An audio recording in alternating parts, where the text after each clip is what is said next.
So hey y'all, I'm back with another video. So tonight's video is yet again another Chioma Chats video podcast edition. So by the title, we're going to be doing yet again another random opinions about random things. So I told y'all that I was going to switch over to more topic related content because I've been kind of pushing out the random opinions very frequently. However, this weekend was Mother's Day weekend, and happy Mother's Day to all the mommies out there. So I completely forgot my microphone and all my filming stuff at my apartment, and I'm at my parents' house. So I'm using my phone microphone. I didn't want to do any deep dive topics without it. So we're going to settle for this for today. But as I always say, it's random opinions. They're opinions, not facts. So please do not get your panties in a bunch just because of somebody's opinion. You can always agree to disagree. As usual, I want to hear some of y'all's random opinions down below. So make sure you guys comment. And without further ado, let's get right into this video.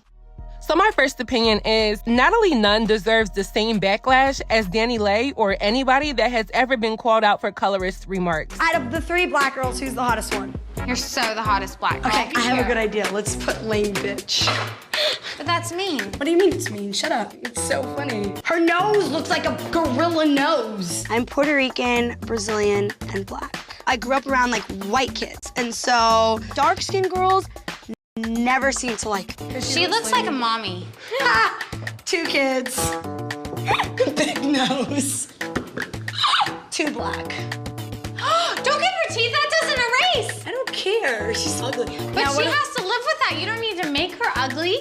Natalie Nunn is honestly probably one of the most problematic people that have ever touched reality TV, and people don't necessarily hold her accountable for a lot of her problematic past. When she first got on Bad Girls Club, she was super racist. Like, I'm not even gonna say colorist, that's the obvious, but she was racist altogether. You can tell that because Natalie is multiracial, she sees herself above other women due to probably the shade of her skin, the texture of her hair, and the ambiguity that is tied around her look, as well as her career jump-starting because of that. She was very colorist and made a lot of disgusting statements towards black women and women of darker complexions. Now, I do like watching baddies on Zeus. It's one of those guilty pleasures, plus I'm an adult and can differentiate the behavior versus what is actually practical. But at the same time, why is it that society picks and chooses who they want to hold accountable for colorism and racism, especially from people of color? Why is it that every single time NATELIE is mentioned, people love to say that you're not rocking with her because she said yellow bone is all he wants? Meanwhile, Natalie Nunn, and I can list so many others, have made colorist statements in the past, but have been skating ever since. I find it very weird that people like to pick and choose depending on the narrative surrounding that person. Right now, Natalie Nunn is in good graces because she brought back one of the most successful reality TV shows, and it's been doing well. But if we're being technical, like everybody tries to be, then why do we still rag on NATELIE, who to me has shown way more remorse than Natalie Nunn? I guess the question is, do you feel that colorism is something people can come back from, apologize from, and learn from? Because I feel like society actually says that the answer is yes, but it depends. But if you're gonna say that we have to be all on one accord about something like this, why did we let Natalie Nunn slide? Why did we let JT from the City Girls slide? Why did we let Cardi B slide? Why did we let Stefflon Don slide? Why are people slipping and sliding and gripping and gliding? Like, come on. And let's not talk about how many black men who are as dark as my shadow, or just black men in general, who have said colorist things and who are still very prevalent, such as Lil Wayne, Kanye West, Chris Brown, and A$AP Rocky. And A$AP Rocky is literally in a relationship with one of the most iconic people in entertainment, which is Rihanna. And Rihanna is a woman who literally advocates for diversity and inclusion in so many ways. I think people pick and choose based off of likability, and I think it's not fair that some celebrities are canceled and others aren't. We're truly not on one accord as black people, and that's the harsh reality. And I think that there's a lot of celebrities that deserve way more flack for the things they have said about color and race. My next opinion is, can we stop thinking that when people say their opinions or thoughts on something, and if it's against the popular opinion or the more mainstream opinion, people automatically think that you are against whatever it is that you're talking about, or people just assume that the rebuttal to whatever people's opinions are have to be the extreme opposite. Now, that was a lot of mumbo jumbo, so let me just explain what I mean. So for example, let's just use female rap. I'm one who definitely talks about this a lot because it really is a big interest of mine. It's always been, even before I started doing music. People like to say I'm obsessed with female rappers, but I literally have an inkling of an interest in female rap music. I love it. So what's wrong with talking about it in a way that maybe makes me come off obsessed when I actually take an interest into the genre altogether? Be obsessed with whatever your interests are. That's how you get good at them and knowledgeable at them. Don't let somebody call you obsessed because they don't have any drive. But anyway, I talk about female rap a lot, and I talk about how overtly sexual it is and how I wish that some artists would diversify what they put out. And I feel like because I hold a lot of them to task, people try to push this narrative on me as if I'm modest or I'm against sexual expression or I'm anti-women having autonomy over their sexuality. And this couldn't be farther from the truth. I'm not modest. I cuss. I wear revealing clothing. When it's time to turn up, I turn up. I just simply think it's obvious that the state of female rap is more about people's goods and cash and prizes more than it is about talent, to the point where a lot of artists have become a one-trick pony, so they've suppressed the type of talent that they actually have, or just the actual effects that it puts on society, especially young women and girls. Like, am I wrong for stating the obvious without it being that I am anti all of these people? Because it's like you can't make a statement these days without people thinking that you're just against whatever that topic is. Now, if I said that I'm against female rappers in general, I wouldn't be a rapper myself. So it doesn't make sense for people to make it seem that way. I could have used any other example, but this is one of the first ones that came to my head. Even in a recent video where I talked about Beyonce, people were trying to say that I was anti-Beyonce because I said that she has a lot of weird fans that are obsessed and worshipers, and I don't think that that's normal. And it's like, just because I point out something that is also true doesn't mean that I am against someone. And I feel like society has made being opinionated being almost like a martyr, and I don't like it. People should have free will to say how they feel about things without it being taken as an attack on somebody or you just being against somebody. Of course, it's always how you say it, but I don't get on here to hate anyone. There's no celebrity that I just downright hate. There's a few celebrities that I strongly dislike, but honestly, none of them are even music artists. Even the other day in my comments, somebody commented and said, "Not you hating on Ice Spice. Her music is mad catchy. It's different. Your music, yikes." And I'm like, hated on?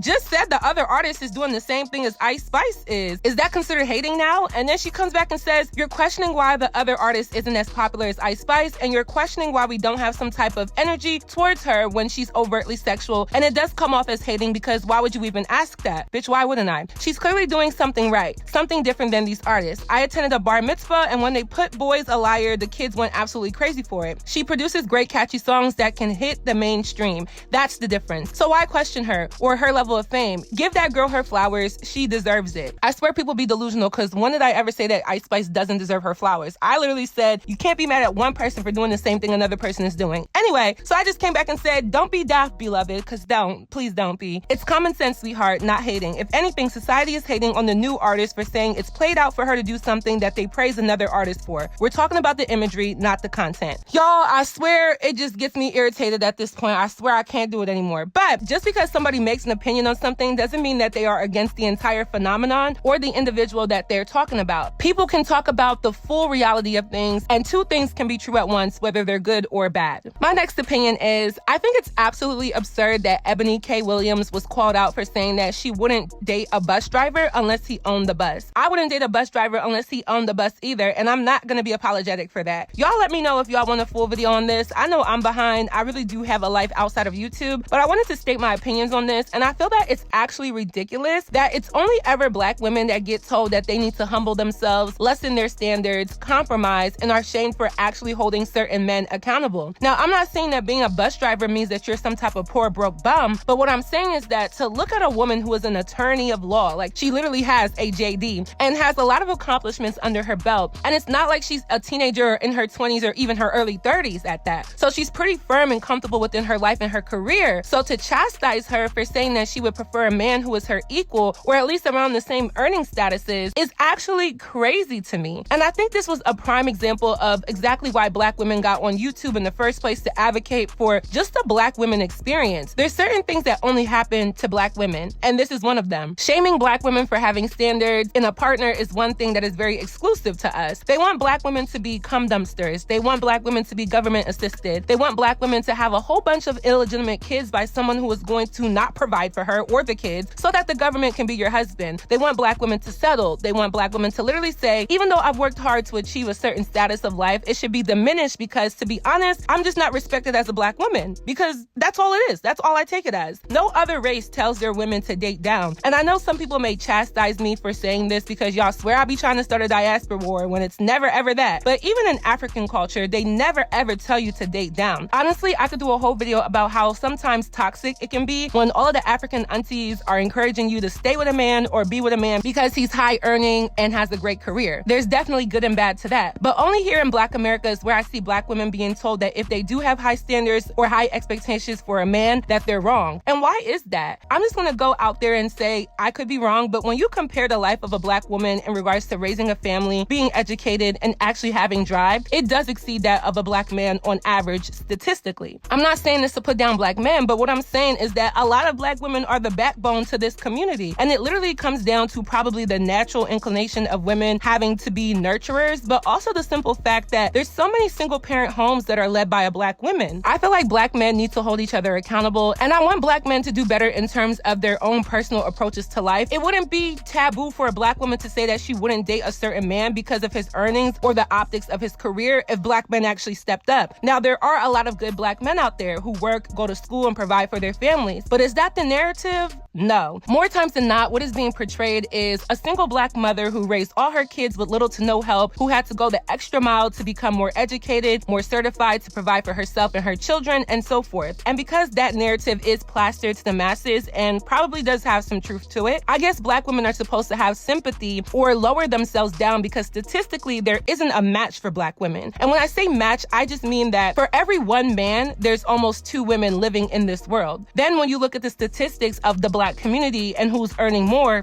it's a black woman. Who's more employed, it's a black woman. Who's more driven, it's a black woman. And of course, there are so many reasons for this. The racial system, drugs, gangs, you name it. But I feel like that's not the fault of black women. So why fault her and encourage her to date down for any reason? I didn't like the backlash that Eboni K Williams got. I didn't like the interview that she did on The Breakfast Club. I think DJ Envy was way too dismissive of her real point. And I think it's crazy to attack somebody for their preference, especially when it's not based off of anything superficial. A black man in the media can tell us up and down how they don't prefer black women and how they prefer white skin or multiracial women or just non-black women as is. And we're supposed to shut up and accept that, to the point where a lot of us actually did. Like, a lot of black women don't even jump or quarrel when you see a black man dating out of his race at this point, because it is what it is now. We've had to accept it, right? But the flip side is that when we say our preferences, which is a preference that is pretty much the same as every other race of women, a man who is their equal or is high earning, all of a sudden black women are in the wrong. Like I said, if y'all want a more deep video on this, I can. I know it's late, but I find it very disturbing that this only happens to black women, and it is a hindrance to me. So my advice is, don't listen to these nakers. And I said nakers, N-A-K-E-R-S. Stop telling me I'm saying the hard R, because I'm not. Golly, I've been getting so much flack. Oh my God. Anyway, always try to date up. Don't settle. Don't minimize your standards for anybody. And let's break this generational and stereotypical aura that black women are undeserving of men who are their equal. My next opinion is, having a hate train does not only mean that internal industry executives and platforms are against you. In one of my past videos, I said that I feel like Lotto has a hate train currently. And people literally said that Lotto doesn't have a hate train because a hate train is what Nicki Minaj went through. I'm sorry, I didn't know that there was a specific definition of a hate train that only includes what Nicki Minaj experienced. I most definitely agree that Nicki Minaj did have a hate train against her, and it's something even bigger than that, because it was really crazy how people really try to get her gone, but she prevailed, of course. But I think that a hate train or a smear campaign or just consistent backlash is synonymous to the word hate train. Being that hate train is one of those social media words that just came about over the last few years, I used the Urban Dictionary to look it up, and it says, the strong disliking of a specific person, concept, or object manifested in a metaphorical abstract train. The hate train is usually only known in existence to those on the hate train, but in rare occasions can be known to a few persons not on the train. The focus of the hate train is never aware of the train's existence. For the example, it says, I never knew there was an Adam hate train going around. Oh yeah, the entire board's been on it since he became the club's president last year. The dude is a control freak. I know I gave Nicki Minaj a lot of praise because I do think she is the best female rapper out, and I grew up on Nicki Minaj, and I know that has attracted a lot of her fan base to my videos on my channel, but I don't belong to any fan groups. So just because I speak about somebody who is at odds with Nicki does not give y'all a reason to to downplay the fact that I do think Latto does get a lot of backlash, and I do think it was aggravated after she got into it with Nicki Minaj. Of course, people have always called her out. Latto has done and said problematic things. She definitely said a lot of things I don't agree with, but I saw it reach a different level when her and Nicki got into it, which now has caused her to have a lot more backlash every single time she does something. And some of it is warranted, some of it isn't. But I believe I can state that somebody has a hate train without people trying to discredit the fact that that same person does receive a lot of backlash. Either way, that's not the point. My point is, a hate train is not exclusive to the definition of what your fave went through. To me, a hate train is more like a smear campaign or just receiving consistent backlash more than you were before. Every celebrity, public figure, and influencer does receive hate and backlash, including myself, but it's very telling when most of my comments were discrediting the fact that somebody's getting backlash, but at the same time, you're giving them backlash. That is part of the hate train, y'all. I'm sorry. I'm not necessarily defending Latto, but am I supposed to lie and say that she didn't get more heat after getting into it with Nicki Minaj? Come on now. Y'all know that is true. I'm definitely a Nicki Minaj fan over Latto any day. Let me just say it. But I do think that because she went against her, even though both ladies were right and wrong, which I did speak on, definitely increased how much heat that she currently gets. Regardless, to me, a hate train is when a celebrity or public figure or influencer gets in some type of controversy, and then every time they're in the blogs following that controversy, it's consistently more negative press than anything else. And I definitely saw that go up for Latto, like her or not. My next opinion is,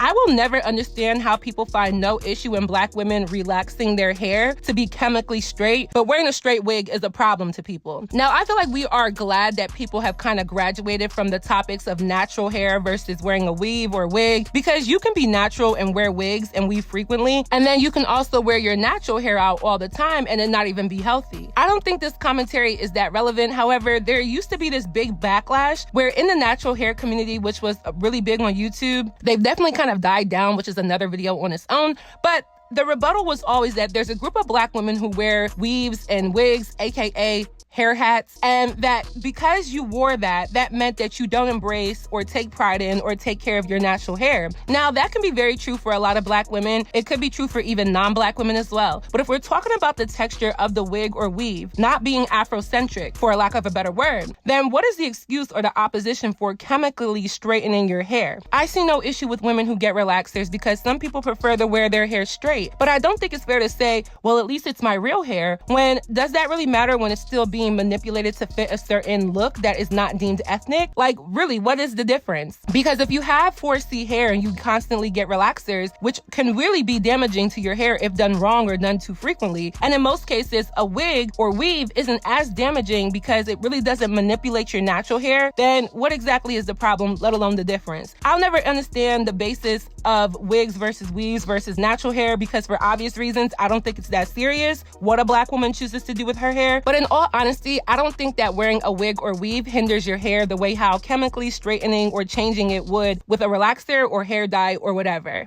My next opinion is, I feel like AI is actually going to be detrimental. I think that artificial intelligence comes from a good place, meaning that it's meant to assist humanity with different things, but I watch too many science fiction movies to neglect the fact that I can see it taking a downtick in the quality of life as a human being. I feel like there are just certain things that as human beings, we should be able to do without some type of artificial intelligence or robotic interference, such as writing, playing an instrument, singing, pretty much anything within the arts and entertainment. And I've been seeing those new fake AIs where you can put Drake's voice on 21 Savage's verse and vice versa. And I'm like, this is scary and very detrimental. Now, when we're talking about technology, I don't have any personal qualms about artificial intelligence, but I do see how it's ruining industries. I do want to talk more about this one once I do a little bit more research. Right now, I'm kind of surface level with what I know, I'll be honest, but it's not fair that there are people going without a job because ChatGPT is able to handle some tasks that humans can do, but I guess they can do better. My concern is that we are going to be met with some type of cyber war, and I may be reaching, but if they have enough artificial intelligence to do just as good as a human, if not better, then am I crazy to say that artificial intelligence could possibly be overtaking society and humanity in the future? Like I said, I watch a lot of sci-fi movies and I watch a lot of Marvel movies. It's almost like we'll be able to have have superheroes in real life with artificial intelligence that actually would be cool. Like, what if we had like a nice version of WandaVision amongst us? I love her. But still, I just feel like there has to be some type of apprehension from the general public. I feel like within the tech communities, sometimes there's not enough transparency to the public who wouldn't know much about AI without looking into it. It's like I always knew this would happen when I was a kid. And I don't know, I think I'm Chioma Simone Raven Baxter, whatever. But I always knew this was going to happen. I always knew that there was going to be some type of platform or device that would kind of give humans the answer to anything. I just didn't think it would happen so soon. My next opinion is, as much as I think the blogs are a partially negative aspect to society, I don't know if I can full-blown blame the blogs as to why people have the way that they are in regards to the media. I think the average person does have a level of messiness within them, and a lot of us operate on this, well, as long as it's not me type of mindset. And I think that's why we can be so invested as well as insensitive and not really against platforms that discuss celebrities and influencers and everything in between. I do think that the Shade Room, It's On Site, Hollywood Unlocked, pretty much all of them like to operate with a level of toxicity and messiness that definitely affects how the Black community operates. People will find out information and run straight to the blogs, and it's interesting because it's like people don't hold water anymore because there's an incentive behind telling somebody's business. But I feel like even before the Shade Room and all of these other blog pages, there were already gossip magazines and websites that pretty much existed in the same capacity. So it's not all the way to blame on the blog sites because they operated off of what messy behavior people actually do. But they do most definitely exploit and aggravate a lot of situations. It's interesting to know different tidbits of a celebrity's life, but it's like privacy no longer exists because we've normalized the blogs being very invasive. I do want a platform that I can keep up with celebrity news or world news and everything within pop culture. That is not the problem. The problem is because these blogs are so verified and so mainstream, the trickle-down effect is that people are now more inclined to exploit people's privacy for entertainment and money because it's all a revolving circle. Celebrities can complain that they don't like blogs, but the blogs do keep celebrities relevant, and fans wouldn't know as much about certain celebrities, and certain celebrities wouldn't be able to be as popular if it really wasn't for the blogs and the fans who have now taken an interest in these people. Even as far as music releases, I wouldn't know about any of them if I didn't follow these pages. There are probably hundreds of celebrities that I wouldn't even know if it wasn't for the Shade Room and so forth. So I do see a positive benefit, but I also see like this nice, nasty aspect of blogs because it does help to a certain regard with publicity and being aware of what's going on, but there is a flip side to it, which is the exploitation and lack of privacy. But I will say that I feel like if all of these blogs were to suddenly go away, a lot of people's relevance would go down the toilet, and I think we would actually have to go back to focusing on talent-based celebrities versus anybody being famous at this point. Let's be real, the Shade Room has definitely made a lot of people famous that wouldn't be if it wasn't for that blog page. My next opinion is, I'm pretty sure I've said this before, but Soulja Boy just comes off like a clout chaser. I feel like he intentionally tried to start something with every celebrity that even mentions him or does something that he's doing just because he went super viral back in like 2018. And it was funny, and it was funny for a long time, but at this point, if Soulja Boy can't give us something other than yelling and beefing or fake beefing with other celebrities, just save it. I feel like Soulja Boy could have like such a triumphant return to mainstream music because when you think about it, the music that he made is super simple, but it was also kind of timeless. I can still crank that Soulja Boy right now. Kiss Me Through the Phone would be a literal bop today. If all of his songs came out in recent times, I do think that they would be successful because it was like he was ahead of his time. He was making TikTok music before TikTok, and I would say that his music is better than the average TikTok song. Literally, the music industry is currently set for Soulja Boy to actually succeed, but it's like he doesn't want to be seen as the fun guy who made fun party music and got a lot of parties rocking. Somewhere down the line, Soulja Boy wanted to become America's Most Wanted, and that's the imagery that he decides to give off. Maybe he was always like this, but I feel like instead of doing this played out back and forth with other artists, just drop your music that you know people want to hear and keep it pushing. He had that hit song, She Make It Clap, that came out like 2 years ago, and I felt like that was the momentum that he needed to get back in the game. Soulja Boy is low-key a musical legend. Maybe I'm throwing that word around too loosely, but he definitely changed the way how music was distributed, and he probably is one of the first people to ever go viral in regards to music. So I'll give him his respect there, but I don't understand screaming at the top of your lungs on Instagram Live every other month when you literally could still be having the music game on lock. Nobody really dislikes Soulja Boy. Of course, he's problematic just like every other male rapper in this industry, but it's annoying to see these one-sided arguments all the time and then him low-key talking to himself when he really could just be in the booth dropping music. My next opinion is, as much as I'm not going to do this, I do understand why people get married at the courthouse. I think it's great to celebrate love, and having a wedding is a beautiful thing. Even especially in Nigerian culture, it's a huge deal. They talk about your wedding wedding more than anything else. But the older I've gotten, I've never thought that I would say this, but I really wouldn't be opposed to having a small wedding. And this is coming from a Nigerian. I think the wedding industry has definitely gone up with the rise of social media. And I'm sure I've said this before, but anything dealing with celebration now has a hefty price tag tied to it. Weddings, baby showers, graduation parties, sweet 16s, you name it. And side note, is it only in the Midwest that they call a graduation party an open house? I had never heard of that until I went to college in Ohio back in 2015. And I was in a group chat with my roommates before we ever moved in. And they were all telling me about their open house. And I'm like, what the hell is that? Nobody calls a graduation party an open house. The Midwest is just weird. Like the way how they celebrate Sweetest Day, which is the Valentine's Day for men. How y'all just gonna make your own holiday? And then they call soda pop. This is just a weird place. No offense to anybody that's from the Midwest. It's just completely different than the rest of the U.S. People just don't ever talk about it because the Midwest really isn't popping. I'm really dragging.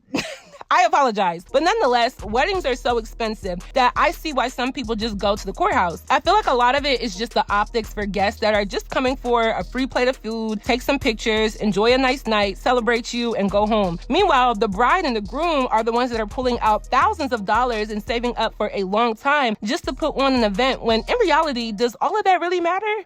No. Now, I'm not against a big wedding. I'm probably going to have one. I can see myself being a little bit of a bridezilla, but I'm really not opposed to having a small wedding. I don't think culturally my mom and aunties would allow me to do that, but I'm not against it and I see why people do it. I feel like being engaged for longer than like a year and a half is like wasting your time, but I feel like a lot of people are using that time to save up for a wedding when in reality, should weddings even really be this expensive? No. I've never really looked into the price of a lot of stuff, but I do know if you tell a venue hall that you're having a wedding, all of a sudden the price goes up. Like if you're engaged right now and you're looking for a venue, tell them that you're having some type of random ceremony and then call them again and tell them that you're having a wedding. And I'm pretty sure there's a price difference. It's very weird. Nonetheless, when I see people just take cute pictures outside of the courthouse, I find a lot more genuinity in it just because it's not all about the dress and the decorations and the venue hall and the people and the sparklers and the smoke and all of these different things that have been interwoven into the wedding industry over the last decade or so. It is truly about the love of two people. I feel more inclined to get married in the courthouse first and then do the big white wedding stuff. And then of course, being Nigerian, you also have to do the traditional wedding, which is even another cost. So honestly, if two people are truly in love, a huge wedding is nice, but it's not necessarily necessary. I've seen a lot of stuff on social media that looks like the bride cared more about the dress and the wedding versus the actual man that she was marrying. And I think in this day and age with the type of economy that we live in, but also the pressures from society, it's almost a reality that people are broke after a wedding when they really don't have to be. My last opinion is I wish people would stop trying to dismiss the validity of a college education or a college degree. I feel like there's this new narrative ever since you can basically make money doing anything that going to college is worthless or a degree is just a piece of paper and a handshake, and having a degree doesn't guarantee you a high-paying job. I mean, I don't think there's ever been a narrative that having a degree guarantees you a high-paying job. For the longest, it's always been about utilizing your connections through college to leverage yourself to get a job coming out of college. And being that I went to college and graduated, I was in college for 5 years. One thing I will say about this general student body of this generation especially is that there's a lot of college students that don't use their connections and don't use their resources. Almost every campus in the United States, and I'm going to assume other countries as well, has a student career center,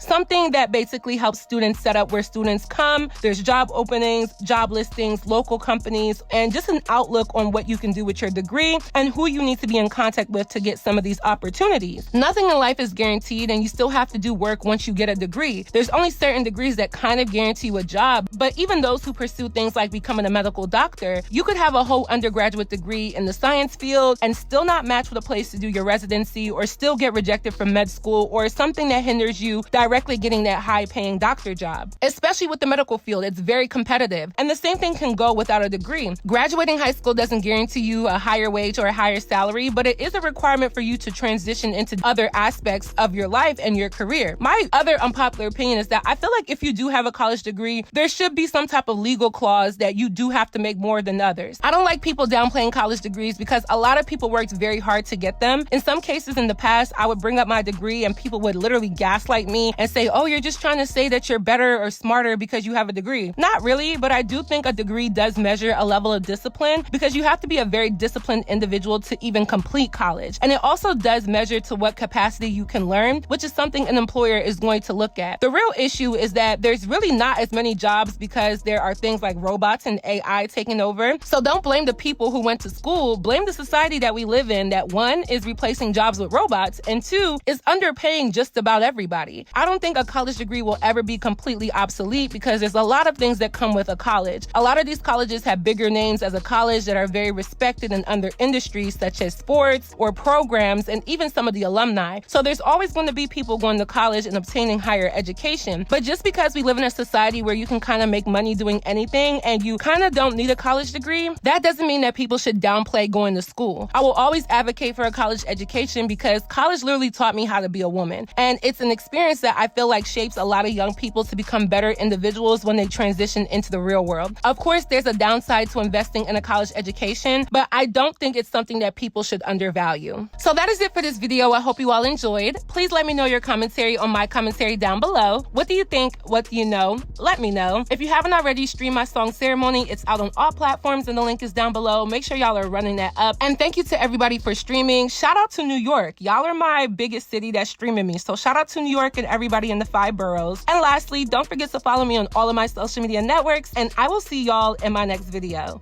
Bye, y'all. Never ever make a nigga think that he up, cause you a queen and I'm a queen. Now shout out to Latifah. Security in the back with a racket like Serena. Ex-nigga crying, laugh at him like a hyena. Like, damn, what you saying, daddy? Yeah, I know I got it, fatty. Pussy talking to him, talk my shit, yeah, I be getting catty. Play with me, I bet you won't. Fatty on his chest and now he calling me a stethoscope. Pink fit, look thick, I'm looking good, incredible. Cut a nigga off, I'm coming through like a semicolon. Mansion in the motherland, December come, that's where we going. Body have my niggas frozen, niggas put my picture up and yeah, they go and get the lotion. And I'm the one they check up on. Feeling so lucky, getting green like a leprechaun. Run a few errands with the bag with the checkers on it. Push it on the floor because it's mine and I'm stepping on it. Get the cheese and keep it wet, so yeah, he call me macaroni. Niggas on my line and now they begging me for matrimony. Detroit nigga touchdown and we